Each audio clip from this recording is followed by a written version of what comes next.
योग वशिष्ठ उत्तर रामायण 888। जय श्री वशिष्ठ मुनि। शुद्ध चैतन्य केवुं छे?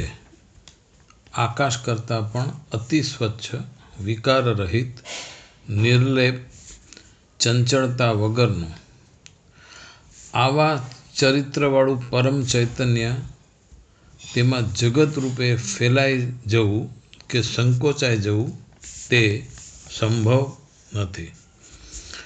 જીવાત્મા શરીર સંબંધિત તેમાં સુખ દુઃખ ભોગ અહંકાર વગેરે છે। ચૈતન્ય શુદ્ધ સ્વરૂપ છે, તરંગ રહિત, વિક્ષેપ રહિત। પ્રજ્ઞા જાગેલા જ્ઞાની પુરુષને સંસારના અનેક વિષયો જેમ કે ચિંતા, લાજ, ભય, હર્ષ, સ્મૃતિ, કીર્તિ, ઈચ્છા દેખવામાં જોવામાં આવતા નથી। કારણ જ્ઞાની પ્રજ્ઞાવાન પુરુષ હોય પોતાના મનનો લય બ્રહ્મમાં કરી દીધો છે, અથવા જ્ઞાન થતાં અજ્ઞાનરૂપી ધૂળ ઉડી ગઈ છે। હવે તે જેવો છે તેવા સ્વભાવે બ્રહ્મરૂપ પ્રકાશિત થઈ રહ્યો છે। પરમાત્મા અભેદ છે। શ્રી કૃષ્ણએ ગીતામાં કહ્યું છે તે પ્રમાણે તેનો અભાવ જ નથી। હવે જો તેનો અભાવ જ નથી તો જગત આખામાં તેનો જ ભાવ હોવો જોઈએ તે પણ સ્વીકારવું પડે।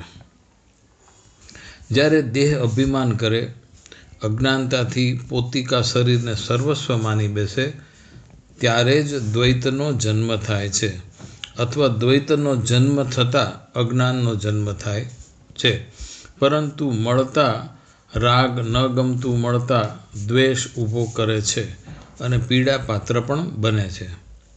જડ ચેતનરૂપ અનુભવમાં આવતી આ સૃષ્ટિ હકીકતમાં ચેતનનો જ અંશ છે। મન જડ છે, તેમાં ગતિમાન ચેતન જગત પ્રત્યે ભાન કરાવે છે। બાહ્ય જગત શરીર અભિમાન લઈને પ્રસ્તુત જ છે, તે પણ તેના અહંકારને ઓપ આપે છે, પોષે છે, પુષ્ટાવે છે। આમ સ્પષ્ટ થાય છે કે જીવાત્મા પરમાત્મા એક ચૈતન્યમાં વિરામ કરે છે, પરિણામે બંને પર્યાય શબ્દની જેમ જુદા જુદા દેખાતા હોવા છતાં પણ એક જ છે। જીવાત્મા પરમાત્મા જુદા પાડી શકાય નહીં। ઘડાકાશ મહાકાશ જુદા થઈ શકે નહીં, જુદા છે જ નહીં। આત્મા સ્વયં પ્રકાશિત છે, અહંકાર રૂપ ભોગ્યરૂપ સૃષ્ટિને જોવે છે, ભોગવે છે, પરંતુ જ્ઞાન થતાં એક થઈને રહે છે, એક જ છે। આ આત્માના કારણરૂપ ભાસે છે પણ મય નથી। કોણ? જ્ઞાન થતાં એક થઈને અહંકારરૂપ બની ભોગ્યરૂપ સૃષ્ટિ જોવે છે, ભોગવે છે, પ્રપંચના કારણરૂપ ભાસે છે પણ મય નથી। આ પ્રપંચના કર્તારૂપ પણ નથી। કરતા અહંકાર ઊભો થતાં ઊભો થાય છે। આંખ, જીભ, કાન, નાક વગેરે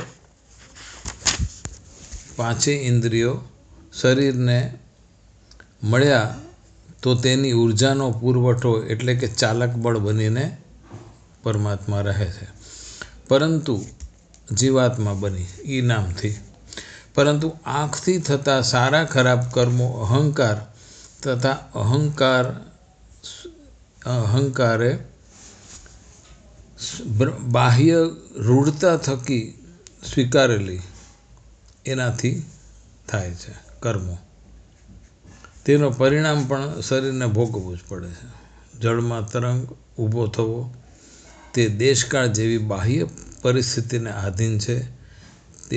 તેવી જ રીતે આ જ રીતે બાહ્ય રૂઢતા અહંકારને પ્રોત્સાહિત કરે છે।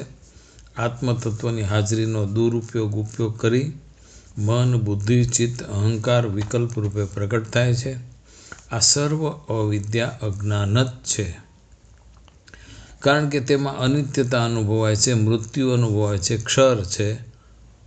હવે જેવું છે તેવું જોતા જ્ઞાન થતાં અવિદ્યા નાશ પામે છે, કચરો સાફ થાય છે, અંધકાર એક ઝાટકે દૂર થાય છે।